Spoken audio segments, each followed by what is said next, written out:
It always begins with something small, something that most people would overlook, shrug off, or at least handle with quiet frustration. But in neighborhoods governed by a homeowners association, even the smallest detail can be twisted into a larger battle. That's what makes these stories so captivating. And in this case, it all started with a single vehicle parked in the wrong spot on a quiet suburban street. The neighborhood was the kind that looked peaceful from the outside. Rows of houses lined with manicured lawns, evenly trimmed hedges, and flower beds carefully curated to match one another. The HOA wanted the place to feel like a model community, like a magazine photograph that could be used to sell the idea of perfect suburban living. But perfection always comes with a price. And for one homeowner, that price arrived in the form of a fine notice taped neatly to the front door. The notice was clear, printed in bold lettering and tucked into a plastic sleeve to protect it from the morning dew. The accusation was simple, a violation of HOA rules regarding parking. The homeowner's car, they said, had been parked in the wrong orientation, slightly misaligned with the edge of the curb. It wasn't blocking a neighbor's driveway, it wasn't obstructing traffic, and it wasn't even on the street overnight. Yet the HOA had decided this was a punishable offense. The fine wasn't massive, but it was insulting. A financial penalty over something so trivial carried more weight in principle than in cost. This wasn't about money. This was about control. And that realization planted a seed of resentment.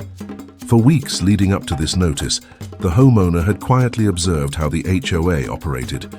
They were strict with lawn maintenance, issuing warnings for grass that grew just a little too long or for weeds that popped up unexpectedly after a rainstorm. They monitored garbage bins, making sure no one left them out a few hours earlier than permitted. Even seasonal decorations were regulated, with deadlines to remove them after holidays. At first, these rules had seemed manageable. Annoying, yes, but manageable. Yet over time they revealed something darker. The association wasn't just about preserving property values. It was about asserting dominance over every square foot of land. So when that parking fine arrived, it felt like the breaking point. A car positioned slightly off-center was enough to bring down punishment, while bigger issues, like cracked sidewalks or peeling paint on other houses, were ignored if they belonged to members of the board. It was hypocrisy wrapped in a veneer of authority. The homeowner paid the fine, not out of guilt, but to buy time, to think, to strategize. Because while the HOA believed they had won, what they had really done was spark a challenge.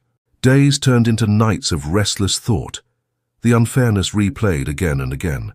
The simple act of parking, something most people took for granted, had been turned into a battlefield. And then, slowly, an idea began to form. It wasn't just about avoiding another fine. It was about turning the rules back on the very people who enforced them. The house itself didn't have a wide concrete driveway like some of the others. Instead, it had a modest single-lane strip that led to a small garage. Extra cars often had to be parked along the curb or occasionally on the edge of the front lawn. It was practical, not disruptive, but in the eyes of the HOA, practicality was irrelevant if it didn't match their rigid handbook of rules. So the idea was simple but powerful. If the HOA wanted parking to be precise, then precision would be delivered in a way they had never anticipated. The lawn, lush and green, would become a canvas. It would be marked, striped, and outlined, not with the chaos of tire tracks but with deliberate, calculated paint. Parking lines, bright and unmistakable, would be painted directly onto the grass. At first it sounded ridiculous. Who paints parking lines on a lawn? But the more the homeowner thought about it, the more brilliant it seemed. It was both compliance and defiance. The HOA could hardly argue that the cars weren't parked correctly if they were neatly positioned within designated lines. And yet, at the same time, the sight of a perfectly striped grassy driveway would be impossible for them to ignore. The planning phase became almost obsessive. Trips to the hardware store were made, paint samples were studied, and stencils were considered. The goal wasn't to be sloppy. It had to look professional, like something that belonged in a stadium parking lot, only transplanted onto the neatly mowed front yard of a suburban home. Each step was calculated, each detail carefully imagined. The first stroke of paint was surreal. Against the vibrant green of the grass, The bright white stripe looked almost comical. But when the second line was laid parallel to the first, a pattern began to emerge.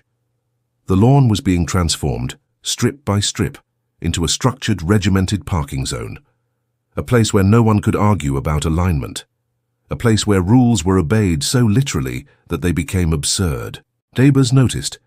At first they slowed their cars as they drove by, craning their necks to see what was happening. Some assumed it was temporary, perhaps for an event. Others whispered, wondering if it was even allowed. But no one intervened.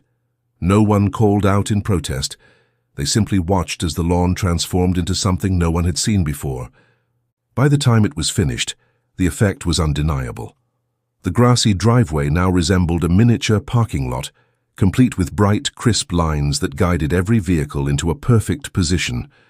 And when the first car was pulled neatly between the painted boundaries, it looked intentional, legitimate, almost official. It wasn't long before word reached the HOA board. They weren't used to being challenged, and this was a challenge wrapped in creativity. On paper, nothing in the rules explicitly prohibited painting lines on one's lawn. The regulations were filled with vague language about maintaining neighborhood aesthetics and avoiding visual disruptions. But they didn't specifically address this. And that loophole was where the homeowner thrived. The first letter arrived quickly, a warning, carefully phrased, asking the homeowner to restore the lawn to its natural state. It didn't carry a fine, not yet, but it was a clear sign that the board was rattled. They couldn't issue a violation directly tied to painted parking lines because no such rule existed. Instead, they tried to stretch their authority into the realm of aesthetic violations. But here's the thing about power struggles. Once they begin, they rarely end quietly. The homeowner ignored the warning. Cars continued to be parked with meticulous precision on the striped grass. Neighbors continued to stare, half amused, half shocked. And the HOA, furious that their authority had been undermined, began to prepare for the next move. As weeks passed, tension spread through the neighborhood. Some residents quietly supported the act of defiance, enjoying the sight of the board being challenged for once. Others worried it would bring unwanted attention, perhaps even lower property values, if prospective buyers saw painted lawns as part of the neighborhood culture. The battle lines had been drawn, literally and figuratively. On one side, the HOA with its binders of rules and self-appointed enforcers. On the other, a homeowner who refused to be bullied over something as petty as parking. And this was only the beginning, because the stripes on the lawn weren't just paint, they were a symbol, a declaration that the HOA could not dictate every detail of private life, and once symbols are created, they take on a power of their own. The board was not going to let this go. They never did. Every story like this always escalates, and the question wasn't whether they would retaliate, it was how and when. And that's where the first chapter of this story leaves us. A neighborhood that looks picture-perfect on the surface now hides cracks of tension just beneath the grass. A single fine for parking wrong has snowballed into an act of bold defiance, painted in bright white stripes for the entire community to see. What comes next is inevitable. The HOA will not remain silent, and the homeowner, emboldened by creativity and principle, will not back down. This is where the battle truly begins.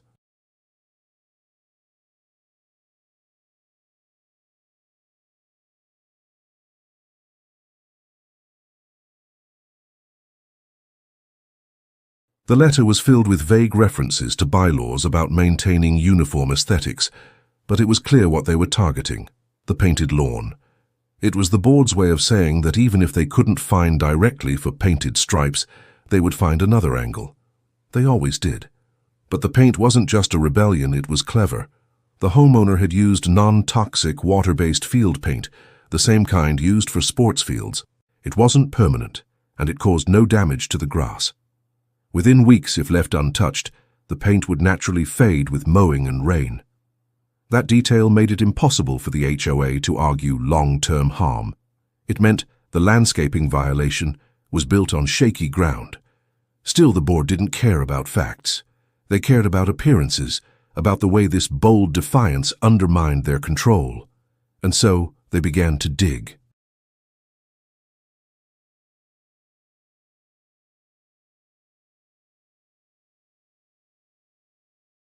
Every morning, the cars were parked neatly inside the painted lines, perfectly aligned like chess pieces deliberately placed on a board. The sight was absurdly satisfying, almost theatrical. Neighbors slowed their cars just to admire the precision. Some even whispered that they wished they had thought of it first. The painted lawn had become a spectacle, a neighborhood legend in the making. The HOA, however, was livid. Board meetings began filling with heated debates. Some members argued that allowing this to continue would set a dangerous precedent, that soon everyone would start bending the rules in creative ways.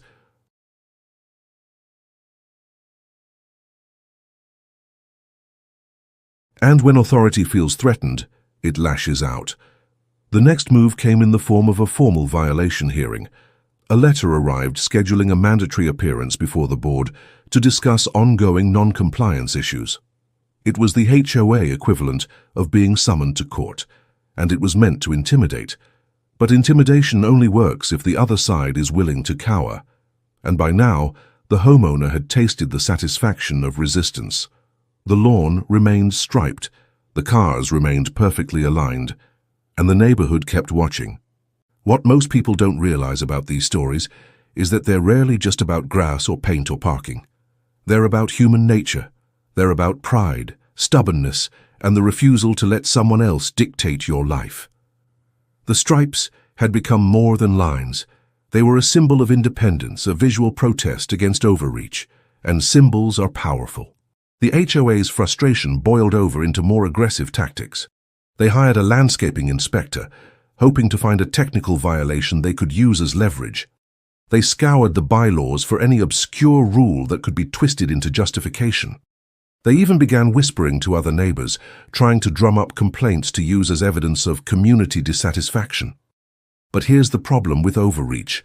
When you push too hard, people start to push back.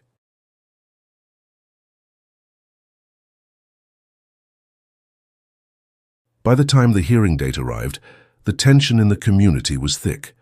Everyone knew it wasn't just about one lawn anymore. It was about whether the HOA could crush defiance with its usual tactics, or whether this time someone would actually stand their ground. The hearing itself was exactly what you'd expect. A long table, a stack of papers, board members who carried themselves with the self-importance of courtroom judges.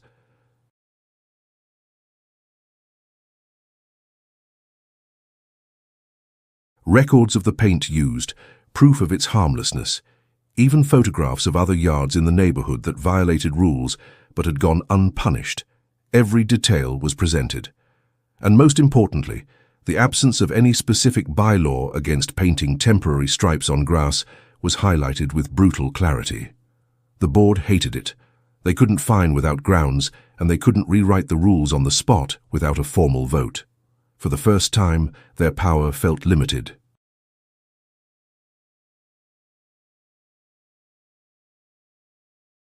Hoping peer pressure would succeed where fines had failed, but the effect wasn't what they expected. Instead of uniting against the homeowner, the community grew divided, some siding with the HOA, others quietly cheering for the defiance. The lawn had become a battleground not just of paint and grass, but of opinion. Weeks passed and the stripes endured.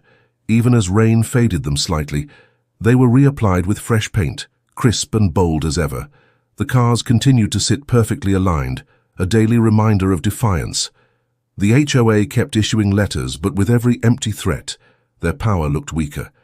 And yet the battle was far from over. Behind closed doors, the board began drafting new rules. They wanted to amend the bylaws to ban non-traditional alterations to lawns and to establish explicit authority over painted surfaces. It was their way of closing the loophole. But new rules take time. Time to propose, time to vote, time to ratify. And during that time, the homeowner still had the upper hand. But here's where the story takes its sharpest turn. Because in HOA drama, escalation always breeds escalation. And if painted lines on grass had sparked such fury, imagine what would happen when the defiance grew even bigger. The homeowner began to think beyond stripes. If the HOA wanted to obsess over aesthetics, then aesthetics would become the weapon. Plans began forming, plans that would transform the lawn into something far more elaborate than just a few white lines, something the board could never ignore.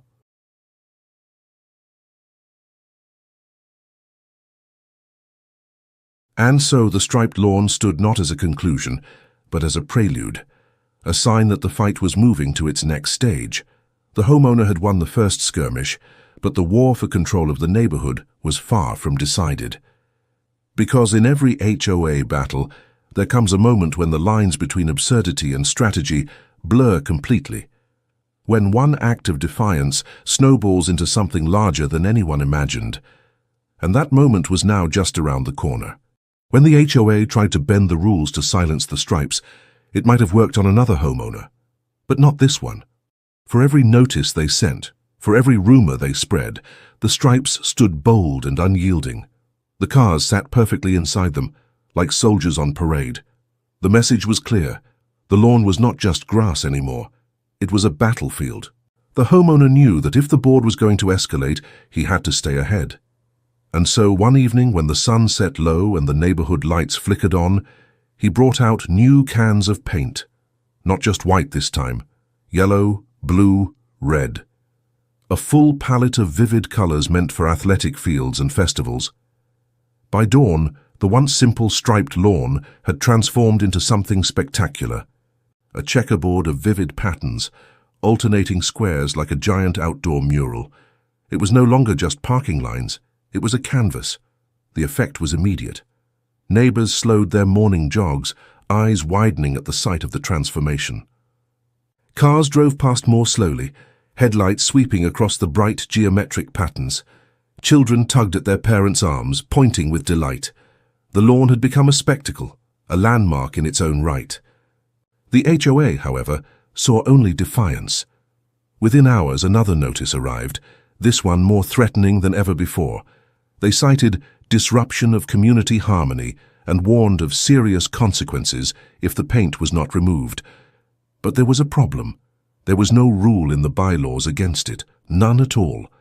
And so every word of the notice rang hollow, an empty threat meant only to scare. But intimidation loses its power when exposed. And here, the HOA was unraveling. The board called an emergency meeting.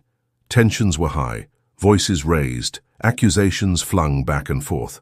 Some members insisted that drastic action was needed, that the homeowner was mocking the community, undermining everything the HOA stood for. Others worried that their heavy-handed tactics were making them look foolish, especially now that neighbors were beginning to side with the painter. For the first time, cracks appeared in their unity. Meanwhile, the homeowner continued to push forward. If the HOA wanted to obsess over appearances, then appearances would become the weapon of choice. Every week, the lawn took on a new design. Sometimes it was angled stripes like a sports field. Sometimes it was circles like a target. One week it was painted like a giant Monopoly board, complete with free parking squares marked out in bold letters. Each design was temporary, washable and harmless, but each one turned heads and drew laughter from neighbors. The neighborhood became a destination. People from nearby streets came to see what the painted lawn would look like next. Teenagers took photos, families snapped pictures, and posts began circulating online. Soon the story spread beyond the block. Local news outlets caught wind, reporters stopped by, and the striped lawn became a quirky feature in community headlines. The homeowner had done what few could. He had turned punishment into popularity. The HOA, on the other hand, was furious. Their threats of fines had failed. Their hearings had gone nowhere, and now their own authority was being mocked on the evening news. Worse still, their reputation was slipping. People outside the neighborhood began asking why a board was spending so much energy fighting harmless paint on grass, while ignoring bigger issues. The board looked petty, powerless, and obsessed. In their desperation, they tried one last tactic, rewriting the bylaws. A new amendment was proposed banning alterations to lawns that disrupt the natural aesthetic. But amendments require votes, and by this time, too many neighbors had enjoyed the spectacle to vote it away. Even those who had once rolled their eyes at the painted lawn now voted against the amendment, not out of love for the homeowner, but out of disdain for the board's behavior. The vote failed, the HOA had lost, but the homeowner wasn't finished. Victory wasn't enough. After months of harassment, fines, and intimidation, the lawn needed to make a final statement. Something so bold, so undeniable, that the board would never dare to test him again. And so, plans began for the ultimate design. It took a weekend of careful work. Strings were laid out to mark patterns, cans of paint lined the porch, and neighbors watched in anticipation. When it was finished, the lawn had transformed into a masterpiece. A sprawling, multicolored mural of perfectly aligned parking lanes bordered by floral patterns, each lane numbered like an official lot. It looked less like a front yard and more like an art installation. But it wasn't just about the visuals. That weekend, the homeowner also invited neighbors to park there, every neighbor who had ever struggled with the HOA's arbitrary parking rules. Cars of every shape and size rolled in, neatly aligned inside the painted lanes. By nightfall, the lawn had become a community parking lot, a space of shared rebellion, where everyone who had once felt controlled could now laugh at the absurdity together. The HOA board drove past in horror. Their carefully maintained vision of uniformity had collapsed. Their rules had been mocked, their authority had crumbled, and their threats had been turned into jokes. The striped lawn had not just survived, it had grown into something greater, something untouchable, and that was the final blow. Because in the end, HOAs thrive on fear. Fear of fines, fear of notices, fear of being singled out. But when one homeowner proves that their threats can be turned into symbols, into art, into community joy, the spell is broken. The board lost not because they lacked rules, but because they lost control of perception. The story had grown too big, too public, and too absurd to win. As weeks passed, the painted lawn became permanent in spirit, if not in paint. Designs came and went, fading with rain and grass growth, but the memory lingered. Neighbors still stopped to smile, children still played games on the lines, and cars still lined up neatly inside the painted borders. The HOA, exhausted and humiliated, stopped sending letters. They knew they could not win. And so the story closed not with punishment, but with freedom. What began as a petty fine about parking had become a battle of creativity versus control, and creativity had won. The homeowner didn't just paint lines on grass, he painted a new kind of power.